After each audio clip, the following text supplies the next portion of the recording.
welcome back to Dead Knitter Society. My name is Mira. I think this is episode 6. One day I'll remember to categorically check before I start recording, but today's not that day and that's all right.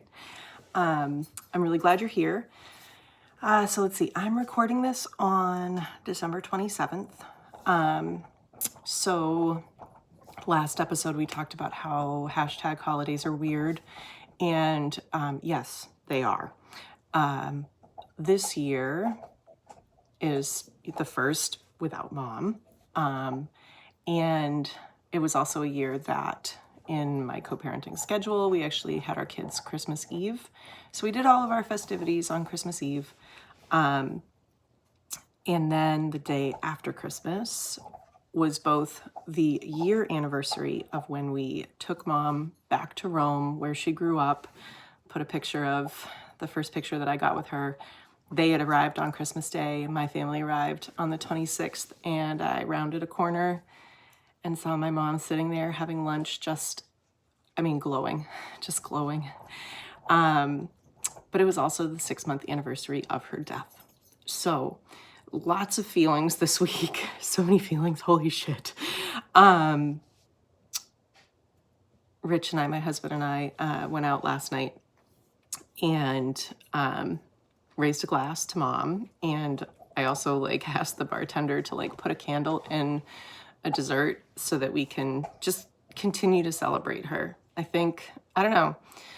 Mom died just after the summer solstice. And so that entire first 6-month grieving period was the days were getting shorter, the light was leaving, and that's how I felt. The light was, Lucia, her name, it means light, and I felt like it had just been sucked out of me. And then we had this winter solstice last weekend. And so even last night when I left work, it was noticeable how much lighter it was when I was leaving the office a little bit late. And so I'm wondering, in the wheel of the year, I've made it through the 6 months of increasing darkness. And now maybe as I finish out this first year of mourning, that the light increasing in the day will, reflect in how I'm coping or something. I had a really wonderful conversation with a dear friend of mine, long time friend. We have skied together for 35 years, and her father died 11 years ago, I think. And she was explaining that in Jewish tradition, children are given a full year to mourn their parents because you have to learn how to do everything, literally every moment of your life. It's the first time in that year that you have to maybe brush your teeth without your parent being alive. It's so foundational. And I really loved that. I loved that perspective.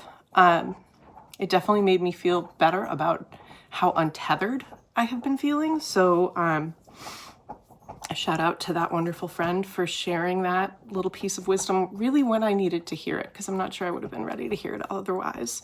Anywho, okay, so moving on to what we talk about in the Knitting and Grieving Dead Knitter Society podcast. Let me first show you a mom thing, because I still have been picking through, my dad really wants me to be helping him go through her clothes. So I found this sweater that Mom made, and I'm guessing that this sweater, it is possible that this sweater is older than cell phones. Again, the yarn, I have no idea. It feels cottony. It's definitely knit at a little bit of a looser drapey gauge. So I think this could be a transitional fall type or spring kind of sweater. You can see, so it's a drop shoulder construction. Mom must have knit this in pieces because there's seaming. And then I love how she incorporated the horizontal stripes, and I'm not sure what what her pattern was, but she loved using the Fibonacci sequence for her striping patterns. And then she just did a simple, it's a right leaning decrease, so it would be a slip knit, and then a yarn over to create this kind of bias. And I love that. I think that's She used to wear this one a lot, so this is going to go into my closet. I'm pretty sure the ease on this will be a good fit for me. So that is one that Mom made. I wanted to share a knit that I actually made for Mom, and then after she died, I put this under my pillow. It was like a lovey or something. But I knit this one in 2019. It is made out of Campfire Knits backcountry base. I love Campfire Knits, and she was a little bit like my soap endeavor. I think it got bigger than it was sustainable for somebody who had another job, and it sucked the joy out of it a little bit, but her yarn dyeing was spectacular, and I feel lucky that I have as much of her yarn as I do and that I got to use it as much as I did. The pattern is called Osiris, and it's an Anna Dalby. She does incredible lace shawls. Her designs are lace shawls. So in this beautiful, very long stole, these represent the moons of the myth of Osiris. So we're gonna keep going. So moon, moon, moon, moon. And then there's the fish that I wanna say in the myth, the fish like ate Osiris's head, and his wife spent a full year trying to put him back together in that resurrection myth, which, Mom being an anthropologist, I read Joseph Campbell at a young age. The Masks of God is Real. They're all the same stories, just little variations. So then you have the fish, and then more of the moons. Mom wore this pretty frequently the first few years that I gave this to her for her birthday. I think I cast it on right around this time in 2018, and I finished it about a month before her birthday. Let me see if I can find, stand by guys. Aha. So, this is back when I was actually like buying not digital knitting patterns and getting books. But this is Ancient Egypt in Lace and Color by Anna Dalby. Her patterns are so beautiful. I will say they are all charted, and I prefer knitting from a mix of charted and written. But here we go. So Osiris was the king of Egypt and Isis his queen. His brother Seth jealously plotted to overthrow him. Side note, I did knit. She has a Seth pattern in this book, and I knit that one for Isabella. Probably in the same year. I would need to check Ravelry. Anywho, Osiris was generous in spirit and enjoyed hosting parties for the entire court. To one such soiree, Seth brought an exquisite wooden chest with gold decor. As the guests admired it, he promised to give it to the man who fit in it exactly. The guests were eager to try, but when they laid down in the chest, some were too short and others too tall.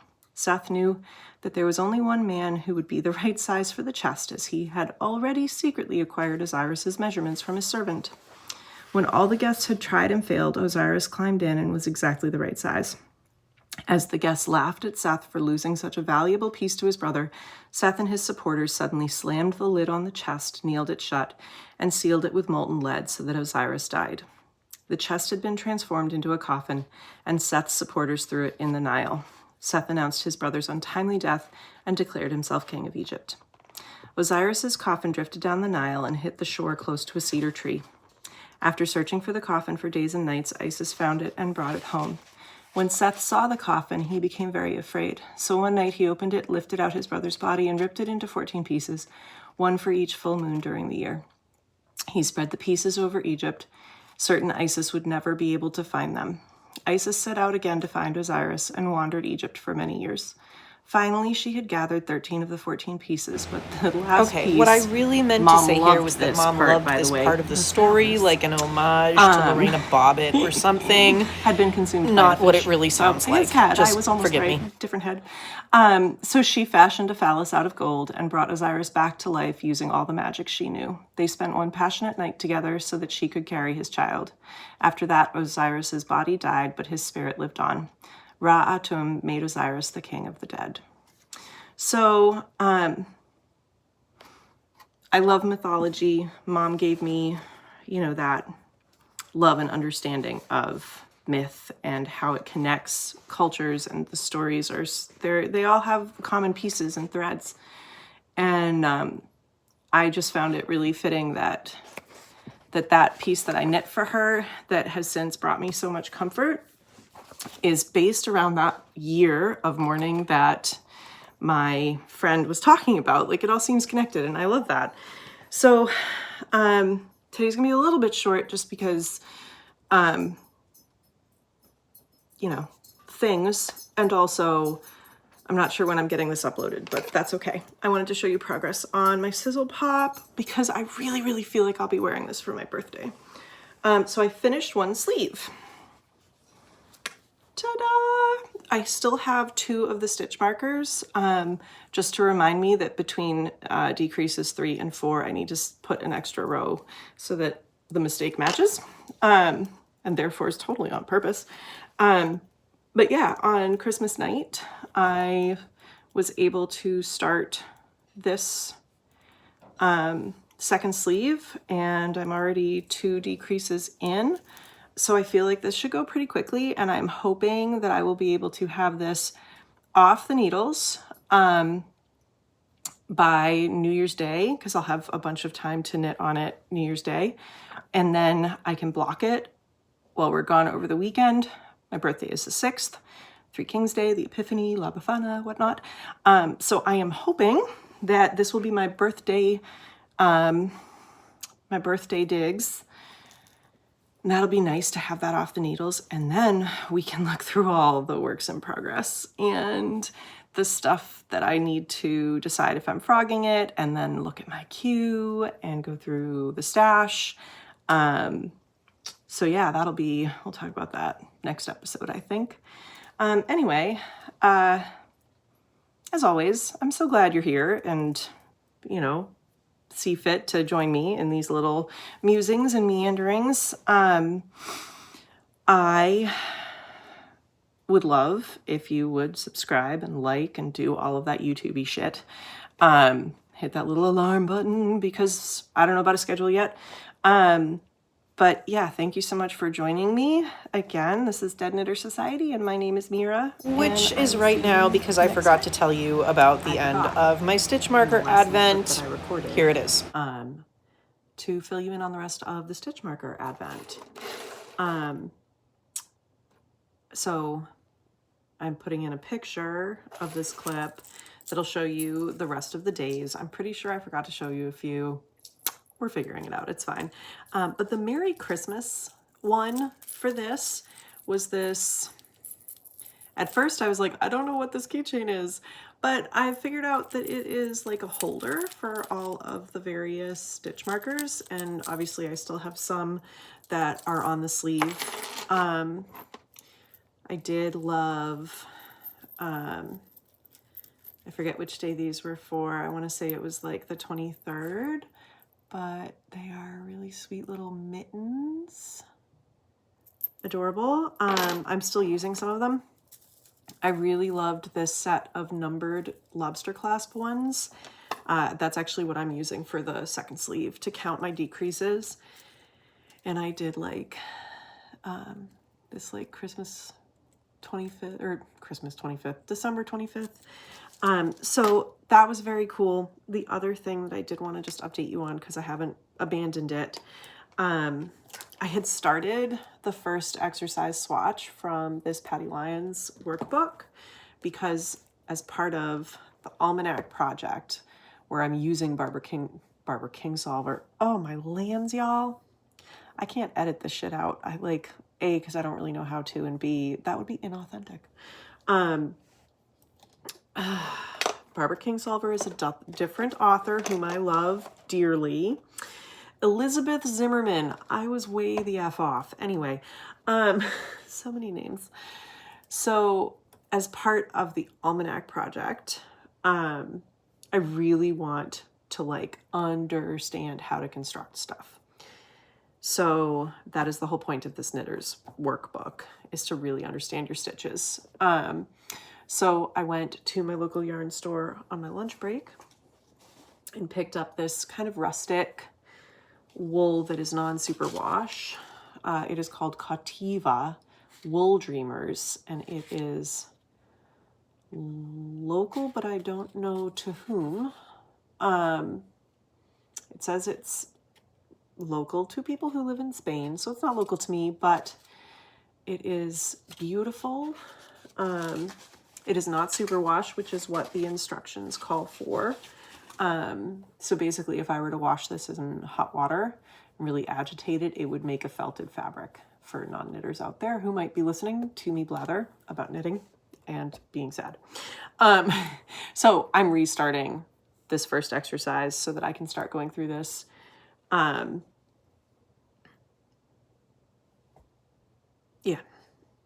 So I showed you the Advent. The other thing that was really lovely, this whole Advent thing became lore in the family.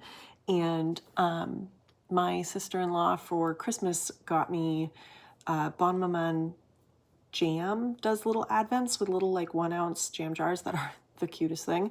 So I'm doing that as like 12 days of Christmas between Christmas and January 6th. Epiphany. I know my birthday got co-opted by insurrection, but anyway. So yeah, that's the last update. I'm going to edit this into this episode's video somehow. So thank you for listening to this episode. Again, like, subscribe, and go forward with love.